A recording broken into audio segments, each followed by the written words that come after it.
North Korea has hit the button on its fifth and potentially most powerful nuclear test, claiming to have successfully tested a nuclear warhead.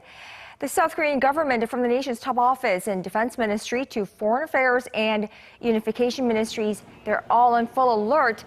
We have team coverage tonight. Let's start with our Kim Hyunbin. He's live at the Ministry of National Defense in downtown Seoul. Hyun-bin, let's start with the initial announcement by Korea's Joint Chiefs of Staff today. Good evening, Conn-young. South Korea's Joint Chiefs of Staff said the magnitude 5 tremor was detected near North Korea's nuclear test site in Punggye-ri at around 9:30 a.m. This morning. The Ministry of Defense confirmed that it was a nuclear test, estimating the yield of the bomb at 10 kilotons, which would make it the biggest the regime has ever detonated. By comparison, Pyongyang's fourth nuclear test in January this year was estimated at 6 kilotons. Now, this morning's apparent test also marks the shortest interval so far between nuclear tests by the regime. Now, shortly after the detonation, the chairman of the Joint Chiefs of Staff, Jin, held a video conference with key military leaders and ordered them to establish the highest state of readiness to strongly counter additional provocations from the north.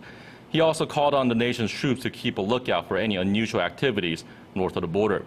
Now, government sources say there's a high chance today's test was aimed at marking the 68th anniversary of the establishment of the regime.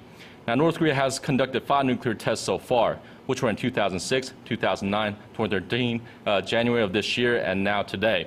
And of the 5, they were conducted under the reign of Kim Jong-un.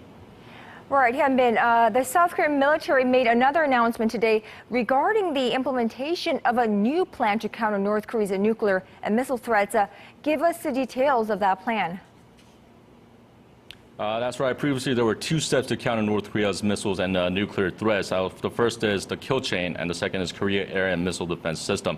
Now, the kill chain aims to preemptively identify and strike key enemy facilities before a missile is launched, while the KMD intercepts missiles before hitting designated targets.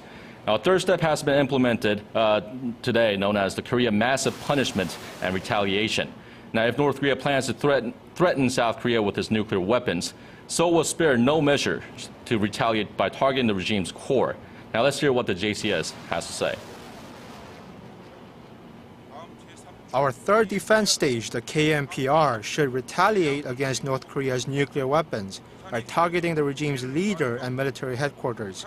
We'll use precise missiles and deploy special forces units to the north. Well, that's all I have for now. I'll bring more updates in a later newscast. Our Kim Hyunbin, live from Seoul's Defense Ministry. Thank you, Hyunbin. Now, President Park Geun-hye, meanwhile,